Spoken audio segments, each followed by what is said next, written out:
Outro assunto que está dominando Brasília, Núria, é a desoneração da folha de pagamento de 17 setores da economia. Hoje teve uma movimentação importante aqui em Brasília, mas antes a gente preparou uma reportagem explicando o que é essa desoneração, né? Vamos assistir. A revogação do trecho da medida provisória assinada ontem pelo presidente Lula faz com que os 17 setores que mais empregam no país voltem a desonerar a folha de pagamento dos funcionários. Isso permite a substituição da alíquota, que seria de 20%, para um valor que varia de 1,5% a 4,5%.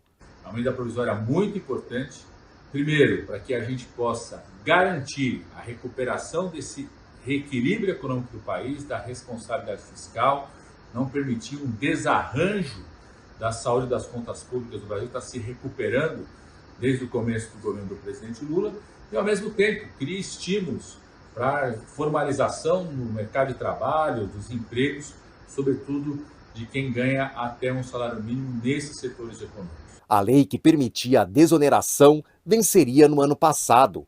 O Congresso aprovou em outubro de 2023 a prorrogação por mais 4 anos. Lula vetou a prorrogação por orientação da equipe econômica, fato que desagradou o Congresso, que no mês seguinte derrubou o veto do governo federal. Nos últimos dias do ano, o governo editou uma medida provisória que estabelecia a reoneração.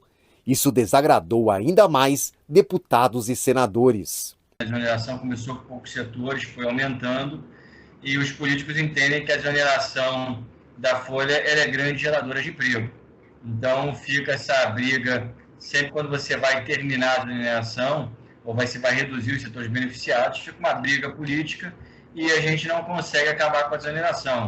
Lembrando que ela começou lá no final do primeiro governo da Dilma, o ministro Joaquim Levy conseguiu reduzir alguma coisa, mas não conseguiu terminar com ela, e a gente vem sempre nesse processo, se tentou mais uma vez acabar com a desoneração da folha de pagamentos, e sempre que a gente vai tomar essa medida, existe uma ofensiva dos setores beneficiados, argumentando que o fim da desoneração pode terminar com o emprego. Segundo o movimento Desonera Brasil, que reúne setores beneficiados, o impacto da medida que mantém a desoneração chega a quase 9 milhões de trabalhadores diretos. Acho que a gente tem que pensar em algo que não se discute, que é uma reforma dos custos trabalhistas, para ele ser horizontal, atingir toda a economia, né, beneficiar não só determinados setores, e a partir daí você ter uma legislação em que o custo do trabalho seja um pouco menor. Obviamente que essa discussão vai passar também, se eu estou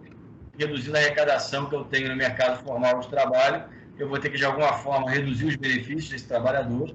É algo que ainda não está no radar, pelo menos eu não vejo essa discussão acontecendo, mas se a gente for partir para uma discussão sobre o que fazer, em vez de fazer essa desoneração específica, eu acho que a gente tem que fazer uma nova desoneração horizontal na economia, obviamente revendo também direitos.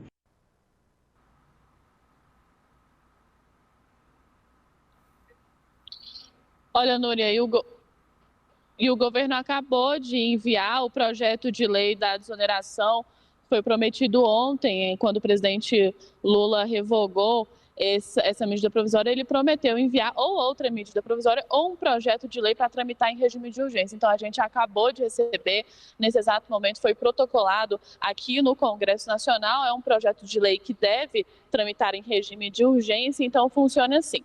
Tem 45 dias para cada casa, Congresso, Câmara e Senado analisarem. Caso não analisem durante esses 45 dias, a pauta é trancada, ou seja, nenhum outro projeto de lei pode ser analisado pelos parlamentares. A corrida, então, começa a partir de agora, já que o projeto de lei foi protocolado, ele começa na Câmara dos Deputados, de acordo com o regimento interno do Congresso Nacional. E hoje, mais cedo, o ministro Alexandre Padilha, ministro das Relações Institucionais, teve uma reunião com os líderes do Congresso Nacional no Palácio do Planalto. A gente lembra que o presidente Lula não está em Brasília, está na Guiana, mas os seus ministros continuaram aí com esse trabalho. E aí, hoje teve essa reunião mais cedo no Palácio do Planalto e no final o saldo foi que, a partir da semana que vem, o presidente Lula vai se reunir pessoalmente com a cúpula do Congresso Nacional, com o parlamentar que desejar, e o ministro Fernando Haddad também.